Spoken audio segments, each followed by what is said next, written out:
sa mère, il s'attachera à sa femme ou à son mari, et tous deux ne feront plus qu'un. Donc, il y a une gestion des parents qu'il faut opérer dans un couple avec la parole et avec une bonne articulation. Ça veut dire quoi? Les parents de la fille ne peuvent pas gérer leur mariage et venir gérer le mariage de Jules. Sinon, il y a problème. Et c'est ce qui se passe aujourd'hui. Voilà.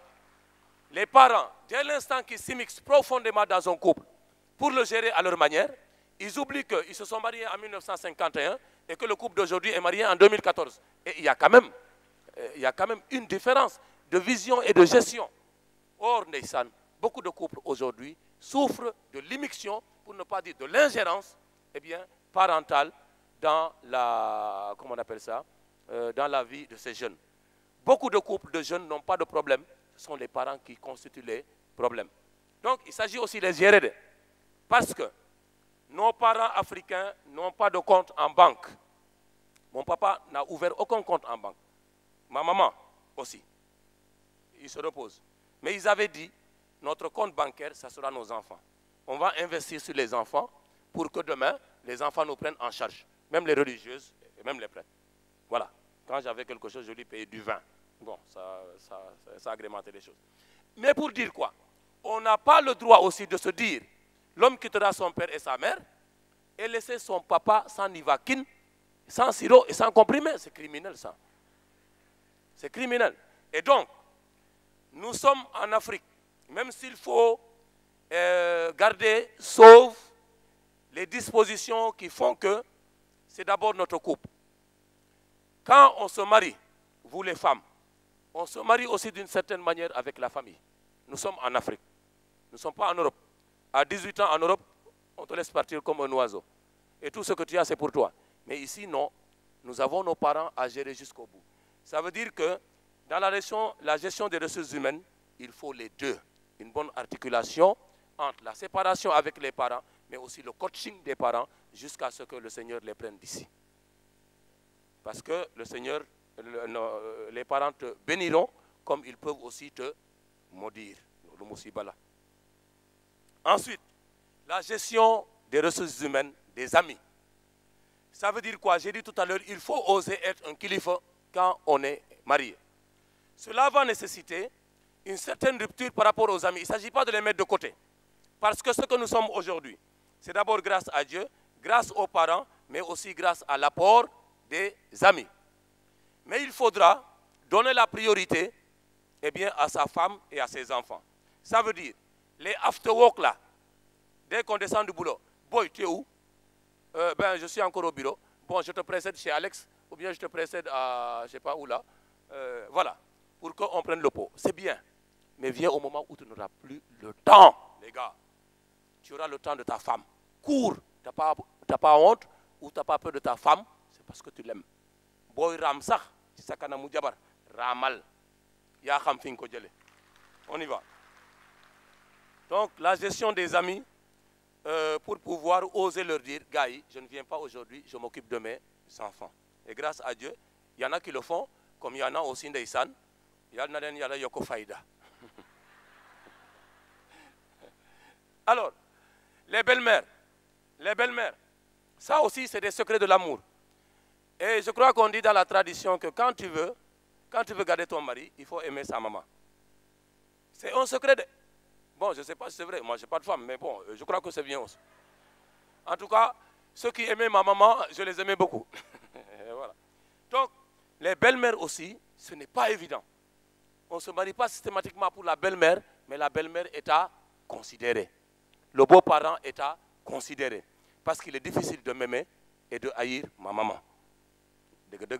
Ou bien de m'aimer et de haïr mes frères et sœurs. Donc, voilà un peu un secret de l'amour que je vous donne. Si vous êtes d'accord, ça va. Si vous n'êtes pas d'accord, vous le mettez de l'autre côté. Ensuite, un autre secret d'amour que je voudrais vous donner, il y en a qui ne seront pas d'accord, c'est la confiance. Ah oui, on ne peut pas aller à l'église. Toutes les questions qu'on te pose, tu dis oui, sciemment, volontairement et en toute vérité. Hein. Mais tu ne dors pas tant que le mari n'a pas mis pied dans la maison. Ah, il faut savoir aussi faire confiance. Et faire confiance, mais ce pouvoir se dire en âme et vérité que qui, Mounouma Defli, et c'est possible. Mais, tant qu'on voudra chercher la petite bête, on trouvera toujours la petite bête. Le jour où je vais prendre ma petite sœur dans ma voiture, il y a même des religieuses qui ne la connaissent pas qui vont dire il a encore un machin dans sa voiture. Voyez-vous? C'est ça. C'est ça. Alors la confiance va nous amener aujourd'hui à dire, mais attends, mon mari, c'est un homme d'affaires. Il est appelé à faire des transactions, il est appelé à ceci, à cela. Il a une secrétaire qui est la plus belle du monde. Il a des collègues, femmes, mais qui travaillent avec lui. Attends, mais tu ne peux pas tout le temps bombarder le bureau où et tout, qui est au bureau, qui est au bureau. Il y a quand même un minimum de confiance qui fait qu'on laisse la personne naviguer. La jalousie, je suis d'accord, on peut être jaloux, mais une jalousie, pas captative, comme elle l'a dit tout à l'heure, mais une jalousie qui permet à ton mari de grandir, c'est cela. Et le mari saura d'ailleurs que ça c'est une bonne jalousie. Ça c'est une bonne jalousie. Il y a une bonne jalousie comme il y a une mauvaise jalousie qui fait que mais ton mari ne peut même plus dormir et ne peut même plus suivre les dossiers. Et quand il ne fait pas de résultat, le patron lui dit, écoute, dans un mois tu vas quitter. Donc il faut l'aider aussi à travailler. La confiance, si vous n'êtes pas d'accord, on peut toujours en débattre. Un autre secret de l'amour, pour ne pas être trop long, c'est la gestion des biens matériels, la gestion des richesses. Khalis, moytu len ko. Ñun ñi sax labe ak seri dañ koy moytu. Ndax khalis saytani. Donc, par rapport à ce que vous signez à la mairie, communauté de biens ou séparation de biens, on en a discuté carrément aujourd'hui. J'avais à Sébikotan la communauté de Popongine, c'est pourquoi la voix est un peu... La communauté de Popongine, ils étaient venus se recueillir avant d'accueillir les malades demain à Popongine. Et entre autres sujets, c'était fondamentalement celui de la famille. Hein? Et donc, il y avait des enseignants qui sont arrivés à dire qu'est-ce que l'Église pense de la séparation des biens ou de la communauté de biens. Bon, à l'Église, on ne te demande pas qu'est-ce que tu as signé à la mairie. Donc, c'est laissé au libre choix de ceux qui, devant Dieu et devant les hommes, posent ce geste. Entendu qu'il y a des métiers à risque qui font que dans l'histoire de l'Église et dans l'histoire des États, on a dit que ceux qui ont des métiers à risque, en général, on leur faisait option de séparation pour ne pas faire crouler tous les biens de la maison. Mais je leur disais ceci, que avant les moyens matériels, il y a d'abord la mort. C'est le socle. C'est ça qui fait le mariage. Quand tu viens à l'église, on te demande est-ce que tu aimes? Est-ce que tu aimes? On ne te demande pas quel est ton compte bancaire. L'état de ton compte bancaire, non. Est-ce que tu aimes? Tu dis oui. Est-ce que tu es libre? Tu dis oui. Est-ce que tu acceptes les engagements d'être un père et une mère? Oui. Acha. Et on y va. Donc, ce qui serait requis, à mon avis, même si vous n'êtes pas d'accord, c'est que si on partage l'être, parce que quand un homme se donne à sa femme, à son épouse, il lui donne son être. Oui ou non? Voilà. L'acte sexuel, pour nous les moralistes, c'est le sommet de la communication. Ça veut dire que, je t'ai regardé, il y a tic, c'est bon? Ensuite, on s'est parlé. On s'est parlé. Quand on s'est regardé, on se regarde encore. Parce que normalement, quand quelqu'un te regarde, et tu ne l'aimes pas, mais tu regardes de l'autre côté.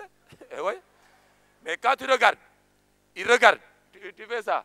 Et puis tu fais encore comme ça, il regarde, et tu regardes. Après cela, il y a la parole, le meilleur, le pire, pour aujourd'hui et pour l'éternité. Et c'est seulement maintenant qu'on n'a plus rien à se dire, et donc, voilà, on consomme.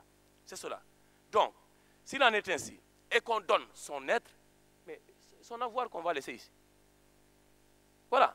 Moi, personnellement, ça me fait un problème de pouvoir donner mon être, que je vais amener à la tombe, et ne pas donner l'avoir. Chacun dira ce qu'il en pense. Voilà. Mais ce que je voudrais dire, que la gestion des richesses ne vienne pas compromettre la fondamentalité de l'amour. Je m'en arrête là. Un autre secret d'amour, c'est le pardon. Oui. L'autre dit qui fait l'ange fait la bête. Je crois que c'est Pascal. Et nous ne sommes pas des anges. Ça veut dire, dans la vie religieuse, la vie consacrée, comme dans le mariage, il y aura des hauts et des bas.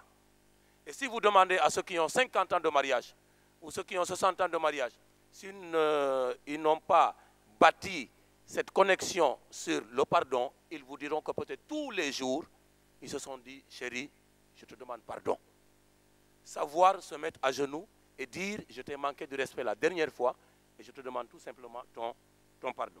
Donc le pardon est une composante de la vie de l'amour comme de la vie de tout engagement.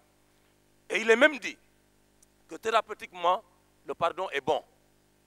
Ndax da ngay gis koo xam ne quand il était jeune dafa rafetoon rafet car mais il a peut-être eu un problème avec son mari saytaani dugg ci rek kan moo tooñ kan moo tooñul je ne sais pas mais muy misère affaire bi di ko misère di ko misère di ko misère l'appétit a disparu le sommeil a disparu elle ne peut plus aller au travail comme il faut ku ko ne bonjour mu ne la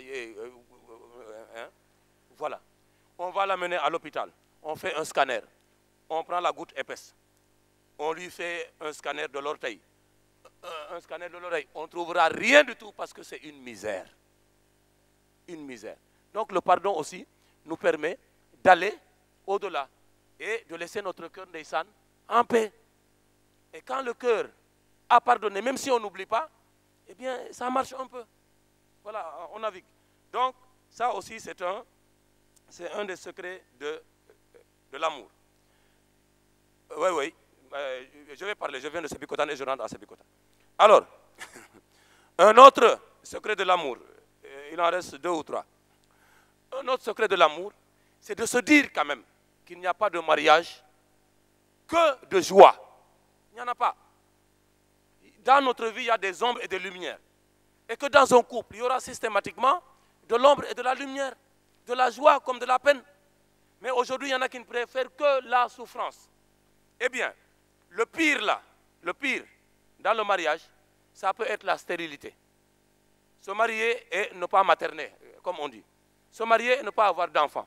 Vraiment, je m'incline devant tout cela et je demande à Dieu de débloquer les veines pour que tous ceux qui n'ont pas d'enfants puissent en avoir.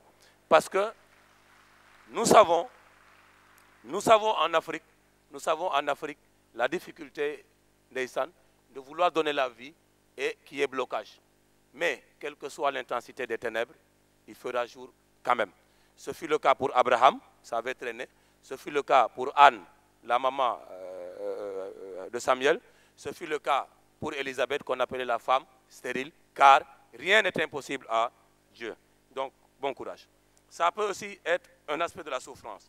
Ça peut aussi être des enfants qui naissent avec des malformations et des maladies. Il y a des enfants trisomiques.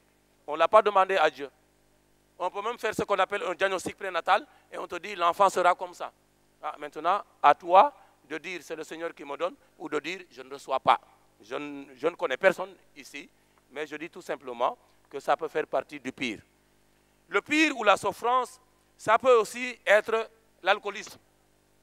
Un mari que tu as eu qui ne buvait pas. Dara. Mais par des concours de circonstances, tu as eu le whisky, tu as eu la pastis, tu as eu le Jakarta. Ouais. Ça peut arriver. Et là aussi, une fois qu'on s'est dit, pour le meilleur et pour le pire, eh bien, il faut tout simplement essayer de prier et de soigner. Il y a des exorcistes qui sont là.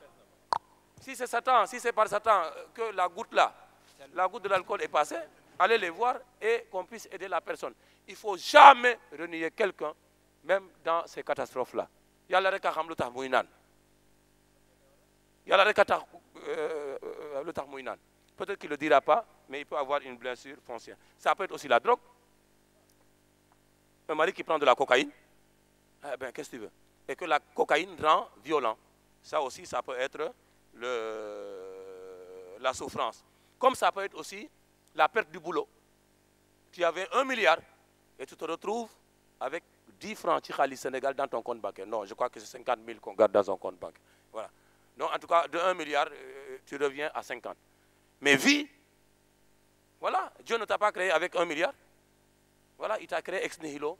Là encore, il faudrait que tu puisses, voilà. Donc, retenez un peu, comme il m'a dit de faire vite, que le secret de l'amour, c'est de se dire aussi que dans la vie, le Seigneur Jésus l'a dit, dans la vie, vous connaîtrez l'épreuve, mais courage, j'ai vaincu le monde. Et il est avec nous tous les jours jusqu'à la fin des temps. Un autre secret, et je vais finir par le dernier, c'est la communication. Wah! Il faut parler. Il faut parler. Je me rappelle toujours Ndeyssan, de Vénéré Mémoire, celui qui m'a formé, l'abbé Adolphe Faye, que Dieu ait son âme. Celui qui m'a appris à parler. Et je lui voue un respect et une mémoire, en tout cas jusqu'à la fin de mes jours. Madame Gonsalves, vous en savez quelque chose. Eh bien, Adolphe disait toujours, quand on disait, mais grand, on l'appelait grand, mais vous savez qu'il y a un problème, il dit, oh doucement, ne vous affolez pas. Quand ils seront sur le lit, quand les deux non-non là vont faire comme ça, les deux coudes là, il dit quand les deux coudes vont se toucher, ils vont trouver la solution. Voilà.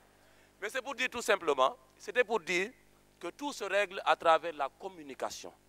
Et aujourd'hui, pardon, un de nos plus grands problèmes, c'est de ne pas savoir communiquer. D'avoir un problème et de ne pas vouloir le dire à l'autre. Et quand on ne le dit pas à l'autre, mais l'autre fait des supputations, l'autre fait des mirages en se disant, mais qu'est-ce qu'il y a, qu'est-ce qu'il y a, qu'est-ce qu'il y a? Et à force de mirage, mais on arrive à se dire, mais tant pis, si tu n'es pas content, alors qu'on t'a rien fait. Donc, le dialogue et la parole. Or, tout ce qui est écran aujourd'hui ne favorise pas le dialogue dans le mariage. Ça commence par le portable. C'est une arme de destruction massive du mariage. Oui, non, ça c'est pas un portable, c'est une montre. Voilà. Donc ça commence par le portable. Ça peut constituer une arme de destruction massive du mariage. Il y a un ham, un téléphone vous sonnez. Chérie, je prends ou je ne prends pas, ce n'est pas mon problème. Quand on préparait les mariages là, ma soeur, j'étais avec vous, on en a parlé. Il y a des gens qui disaient, Mandal, je préfère ne pas prendre le téléphone de mon mari. L'autre disait, ah non, nous on se fait confiance, je prends. Ah, d'accord, ouais, nous avons tout téléphone. Si vous envoyez un message, nous avons un message. Voilà. Sinon, tu vas l'envoyer à un prêtre et tu compromets la quiétude du prêtre. Donc, la communication. Donc, les écrans là, c'est le téléphone, l'ordinateur, la télé. Tout cela nous empêche aujourd'hui. Il y a un match Milan AC, personne ne bouge dans la maison. Même les enfants, on les enferme dans une chambre pour Milan AC. Voilà, c'est un exemple. Alors, enfin, elle en a prié. Un grand secret, moi je crois que c'est la prière. Oui, oui. Il ne faut pas se lasser de prier. Pour finir, elle a déjà parlé de la prière. Un mariage se vit tous les jours jusqu'à ce que mort nous sépare. Il y en a qui ont commencé joyeusement et qui ont malheureusement pas été vigilants et à la fin, ils se sont découragés.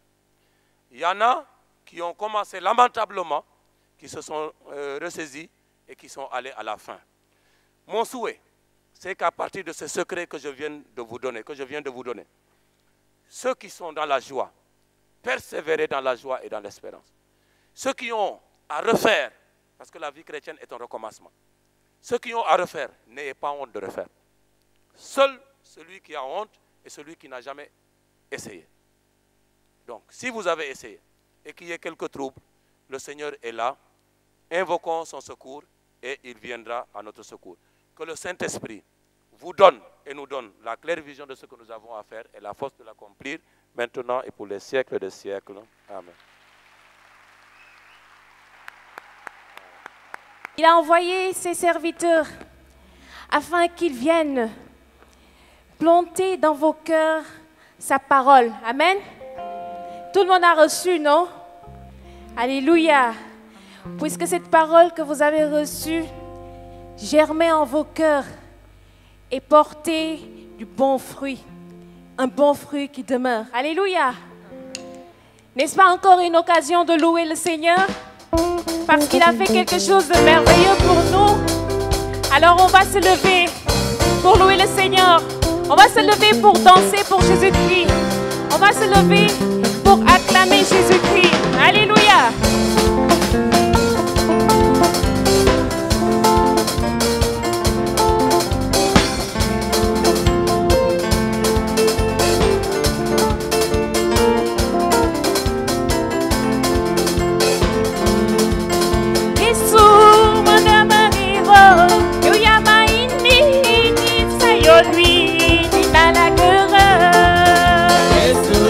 Madame Arero,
joie pour notre roi.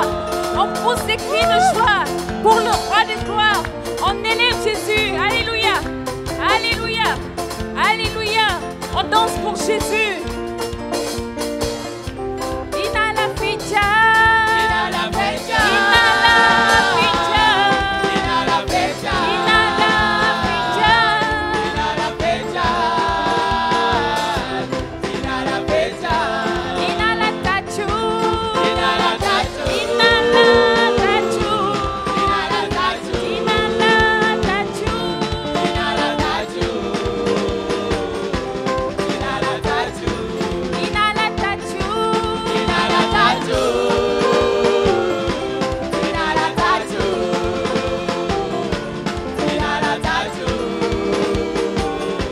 Inala tachu. Inawase. Inawase.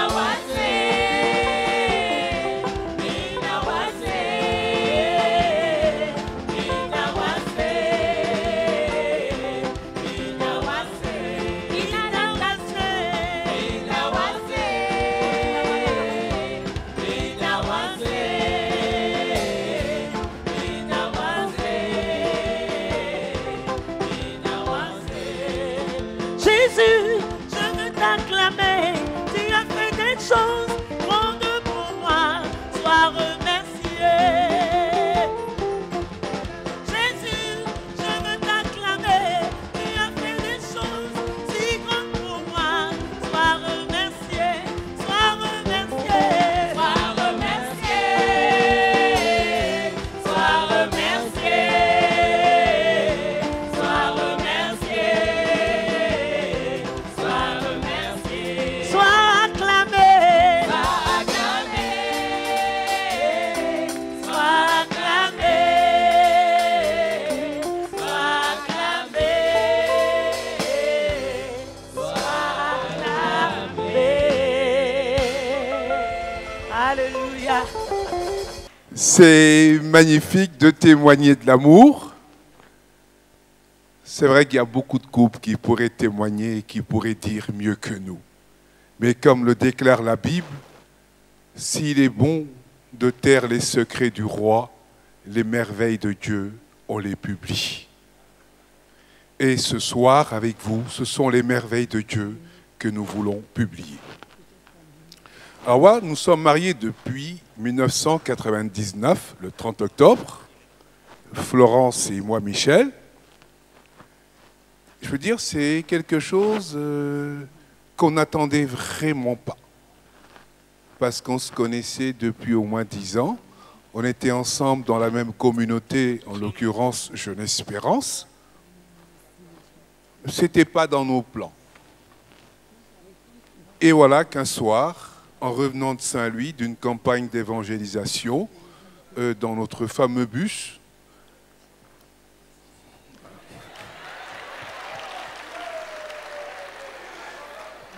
il y a eu beaucoup d'histoires dans le bus, quoi. Beaucoup de mariages, mais c'est les chemins de Dieu. Voilà, on s'est parlé tranquillement. Je crois que 3 mois après, on a commencé à sortir et 9 mois après, on était mariés. Et ça fait 15 ans que ça dure. Voilà comment Dieu fait les choses. Et l'abbé a parlé ce soir de quelques secrets de l'amour et la sœur Caroline également a parlé d'une parole très très forte. Et nous, qui nous a beaucoup marqué parce que c'était la 2e lecture de notre mariage, c'est Saint Paul aux Éphésiens dans la morale domestique lorsqu'il dit « Femmes, soyez soumises à vos maris, maris, aimez vos femmes comme le Christ a aimé l'Église. » Et c'est une parole sur laquelle ma femme n'était pas très d'accord. Et on a beaucoup prié. Et ce qu'on a compris, c'est qu'en fait, la malédiction que Dieu avait décrétée lorsque Ève et Adam ont mangé la fameuse pomme, tu auras des douleurs, surtout lorsque tu enfanteras, ton désir te portera vers ton mari et il dominera sur toi. Il dit à l'homme, tu gagneras ton pain à la sueur de ton front, tu trimeras. Cette malédiction était levée en Jésus-Christ et la chute d'Adam et Ève était réconciliée et le couple devenait racheté. parce que la femme était soumise et que le mari aimait son épouse, comme Jésus a aimé l'Église, la relation dans le couple devenait équilibrée et saine. Et voilà comment nous avons bâti notre couple pendant 15 ans, comme celui qui a bâti sa maison sur le roc. Le vent a soufflé, l'ouragan, je crois qu'il y a eu même des tsunamis. Par moment, la maison est restée stable parce que bâtie sur Jésus-Christ. Je ne sais pas si tu veux dire un mot.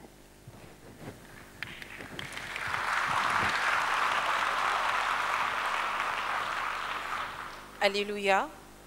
Je veux bénir l'Éternel, celui-là qui me donne ce soir de me tenir en cette assemblée pour parler de l'amour. Mais notre Dieu est déjà amour. Et notre foyer, nous l'avons bâti sur Jésus-Christ. Et quand je dis nous l'avons bâti sur Jésus-Christ, c'est que tous les soirs, nous prions. Et quand nous prions tous les soirs, même quand nous sommes fatigués pour dire commencer le signe de la croix et commencer le Notre Père et s'endormir sur le lit, on le fait quand même. Mais notre Seigneur, il est un bon éducateur. Et récitez le Notre Père avec moi et vous verrez. Notre Père qui est aux cieux, que ton nom soit sanctifié. Que ton règne vienne. Arrêtez. Quand le règne de Dieu vient dans ta vie, est-ce qu'il est dit forcément que ce sont des choses que toi tu voudrais qui se passent? Ce n'est pas forcément ça. Il arrive que ce que toi tu souhaites corresponde au règne de Dieu. Comme il arrive que ce que tu ne souhaites pas corresponde au règne de Dieu en cet instant dans ta vie. Mais tu acceptes ce règne de Dieu dans ta vie. Et cela se manifeste. Après, on continue. Que ta volonté soit faite sur la terre comme au ciel. Donne-nous aujourd'hui notre pain de ce jour.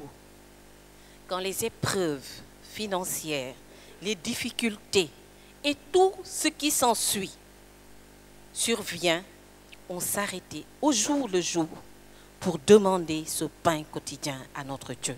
Et le Dieu que je connais, Jésus-Christ, lui, il est assez fidèle pour répondre et pourvoir à nos besoins, tel qu'on nous le dit. Il pourvoit avec richesse et gloire à tous nos besoins.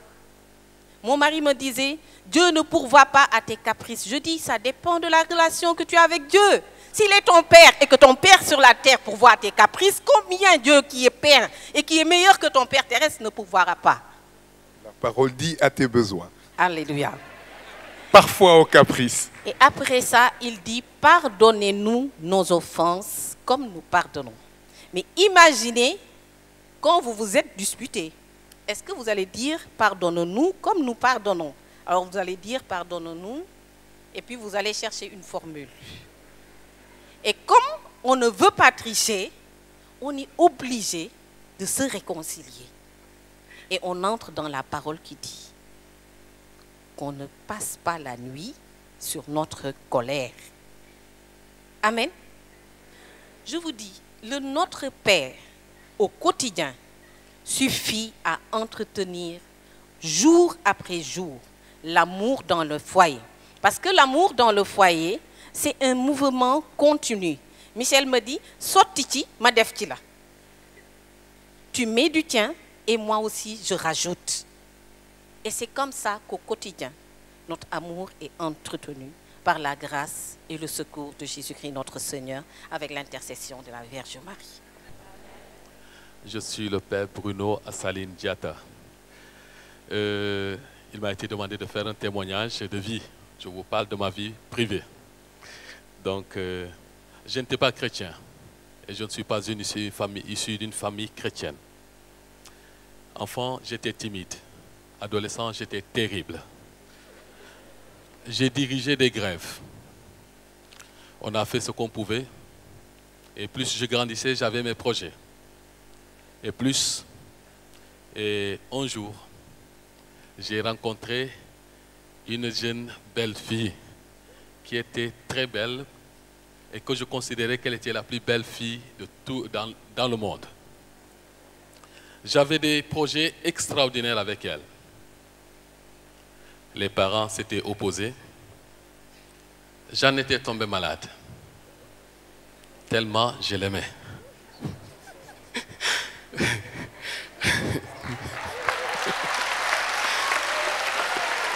Amen. Mon papa, voyant que je souffrais beaucoup, il me dit, mon fils, je n'étais pas d'accord, mais je crois qu'il faudra peut-être que les autres aussi, moi, je relâche.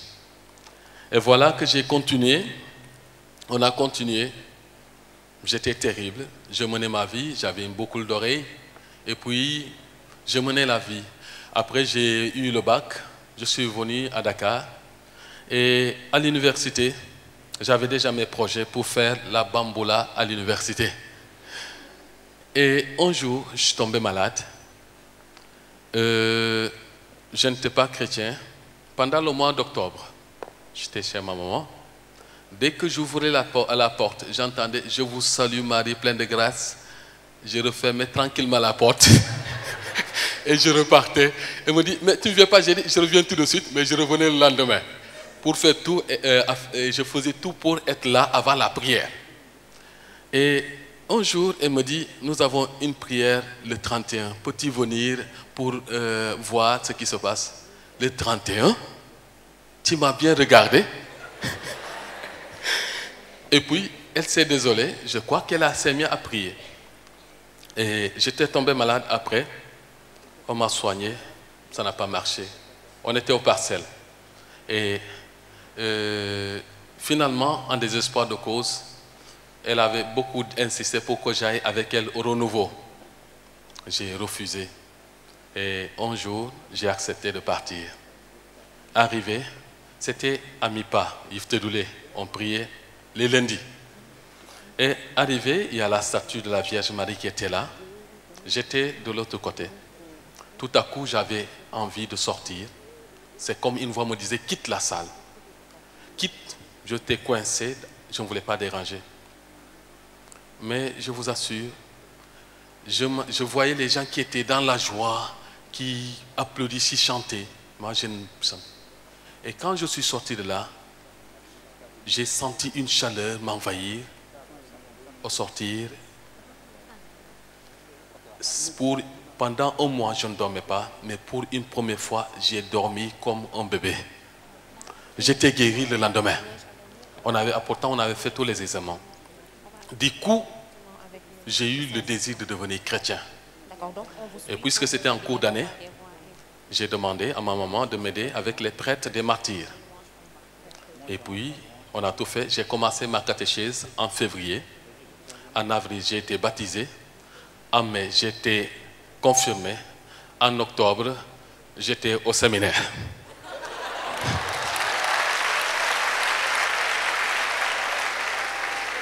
Mais avant cela, il faut me demander où était ta douce moitié. La question est là, puisqu'on est là aujourd'hui pour ça. Quand j'étais en train de faire ma catéchèse, je sentais que j'avais envie de devenir prêtre. Mais de l'autre côté, j'avais quelqu'une que j'aime. Qu'est-ce qu'il fallait faire? Mon cœur balançait et rebalançait. Alors que les parents étaient au point d'accepter maintenant notre cheminement. J'ai prié. Et un jour, et pendant les vacances, l'Assomption, je suis parti et on est allé à une soirée.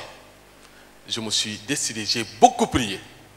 Et on a fait à peu près quelques minutes, je lui dis rentrons. J'avais pris la décision de lui annoncer la terrible nouvelle pour elle. Vous pouvez imaginer, quand je lui ai dit cela, pour une première fois, elle me dit, tu es fou, comment tu peux me traiter de la sorte? Je lui ai supplié, je lui ai dit, moi je ne comprends pas, parce que ce que je ressens au fond de mon cœur est trop fort. Elle s'est mise à pleurer inconsolable.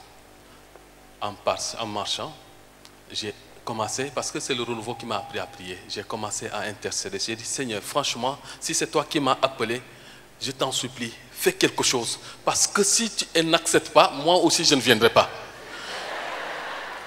Et puis, au moment arrivé à côté de chez elle, elle voulait partir, je dis, tu ne me salues pas avant d'aller chez toi?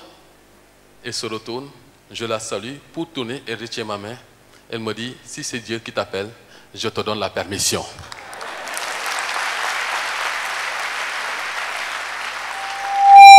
Excusez-moi. Ce jour-là, j'étais tellement content, libéré. Et puis, quelques jours après, je lui dis, ma chère, tu m'as libéré. Je vais prier pour une chose. Je vais demander au Seigneur de te donner un mari qui est bien, qui aime plus que je t'ai aimé. Je suis parti à Libreville pendant 2 ans pour la philo. Je suis revenu, on m'a dit qu'elle n'est pas mariée. J'ai dit, mais Seigneur, ce n'est pas notre contrat. Ça fait 3 ans, j'ai fait le postulat, 3 ans, elle est là en train de traîner. Je pars encore au Cameroun, je vais en Guinée, je retourne au Cameroun. De là-bas, on m'apprend qu'elle s'est mariée. Elle s'est mariée, on ne s'est pas revus.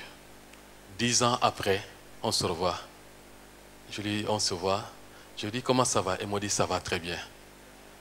Mais je lui dis, et ton mari, comment est-ce qu'il est? Il me dit, ouh, tchof, boubark. Je dis,